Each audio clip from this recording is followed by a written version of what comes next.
Hi, I'm Darren from Ioko, and I'm joined here by Anthony from Citrix.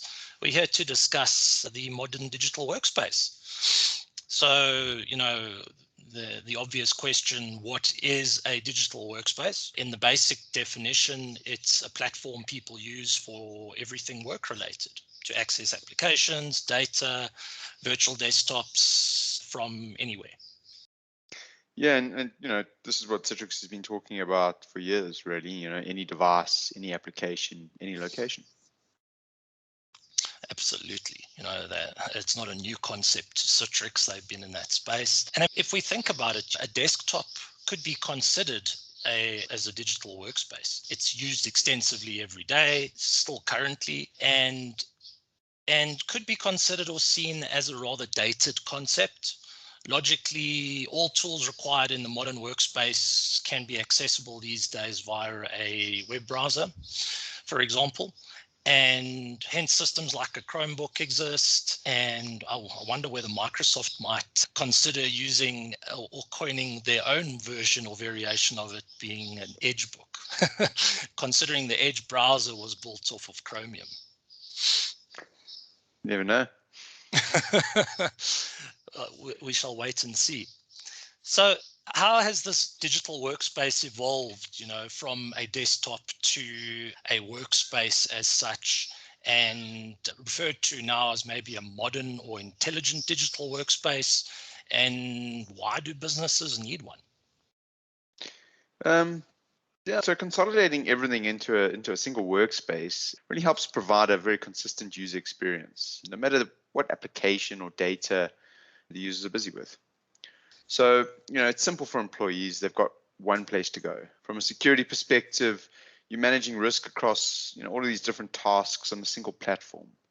And this approach ensures that whatever the users are doing within the workspace and apply like a specific security paradigm. And the other benefit is that adding new technologies into this workspace becomes easier and time to value for onboarding quicker. Yeah, especially with a constantly evolving threat landscape these days, businesses need to be concerned, with capability to monitor and manage these risks and be able to prevent any suspicious behavior potentially from a customizable perspective to tailor their own requirements, mitigate their own potential concerns and risks, as well as potentially governance related requirements like GDPR or POPI. And it also comes to the conclusion that it matters less where applications and data are hosted. For example, SaaS-based applications, native web apps, Windows-based apps, even legacy apps, as long as they are accessible in a secure manner, right? This can assist businesses to be more flexible, more agile, no matter which strategy of cloud they may be considering or adopting, and additionally allows them to be device agnostic. So no matter the form factor or the associated risk of the device being potentially unmanaged, this way it caters for different work styles of people. They're able to support initiatives such as BYOD, and then visibility into those devices and the user, essentially what the user is doing and working, is also, a cause for concern. And if they need to manage that device, as in, concern about the risk of that device, there is the capability, the ability to enable and cater for that as well, if so required. Yeah, no, 100%. If you looked over the last 2 years with lockdown and a lot of employees working remotely, endpoint management, endpoint device management, and security and compliance has become very challenging for corporates.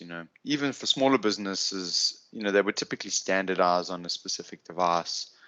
And for many organizations, they've faced situations where those devices just aren't available. And then there's no option but to deviate from your standards. And then things start to get complex, potentially affecting user experience and creating supportability challenges. Yeah, without a doubt. Traditional corporate networks as well, with their complexity, layers of technology and investments such as access control, content filtering, IDS, IPS, DLP, antivirus, etc., etc. These are tremendously complex and expensive. They also potentially start becoming redundant if employees are not in an office all the time or enough due to remote work. This leads to organizations questioning their strategy and the need for unnecessary expenditure and extensive office space investments.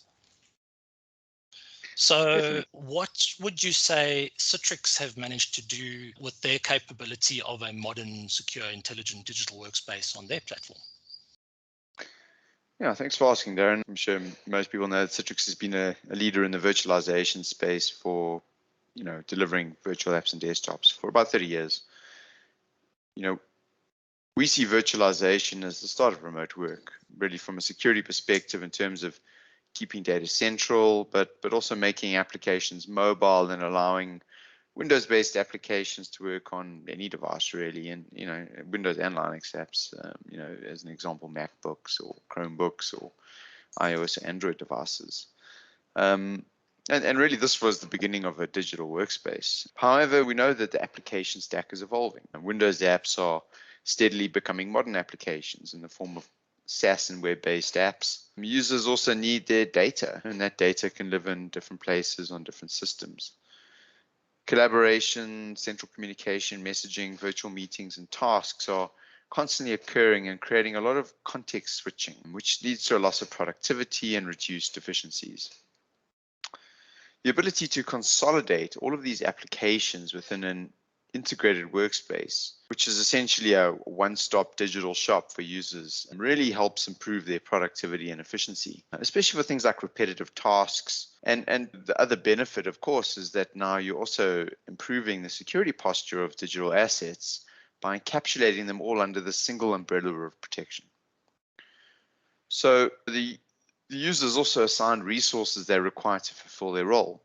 They don't have unnecessary access, which obviously aligns to the principle of least privilege. And then we have our security and performance analytics, which monitors user behavior and experience across all of the capabilities within the workspace, which provides security with a unique view of the user activity and proactive and automated ring fencing of risky activities. Performance analytics provides IT with relevant data around the performance of the workspace and proactive recommendations on how to resolve issues that are impacting performance. Ultimately, the aim of the workspace is to organize, guide, and automate work by presenting relevant tasks from external systems for users to action within the workspace without having to leave it and adopt yet another GUI or system. And it's flexible enough to cater and adapt to the constantly evolving business requirements, job functions, and also simple enough to quickly provision new services to end users.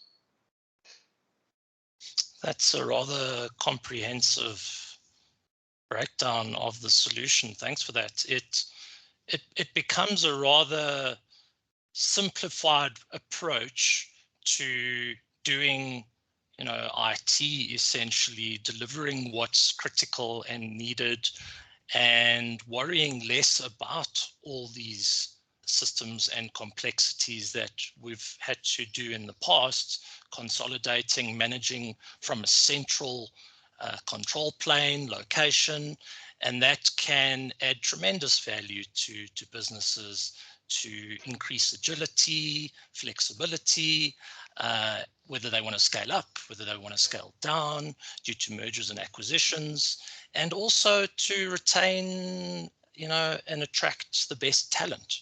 I think these are factors that are definitely benefits and pluses from a solution of this nature. Definitely. Yeah. Thanks for your time, Anthony. Appreciate it. Yeah, my pleasure, Darren. And thanks for having me. Pleasure.